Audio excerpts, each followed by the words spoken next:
Welcome to the last breakfast. Please enjoy the video. You start by making sure your Kali install is current. This prevents incompatible libraries. Once the system updates, install Python 3 and pip so you can manage packages. Create a virtual environment for each project to isolate dependencies. This avoids breaking system tools. Make sure to activate the env before installing modules. You should also install Build Essential and libsyldev if you'll compile extensions, because missing headers cause pip installs to fail.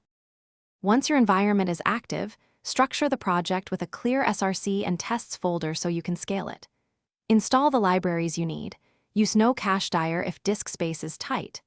Configure editor integration.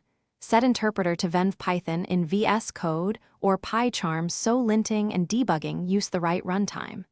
If you use network tools like Scapy, run scripts with sudo only when necessary, because root privilege changes behavior and security.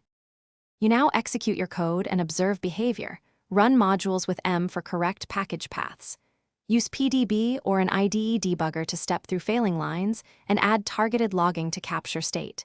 When networking or permission errors appear, confirm you use the right virtualenv and that required packages are installed in it. If something still breaks, rebuild the env.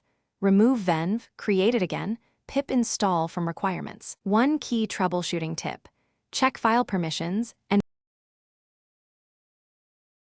Thanks for watching. If this was helpful, leave a like and consider subscribing. See you next time.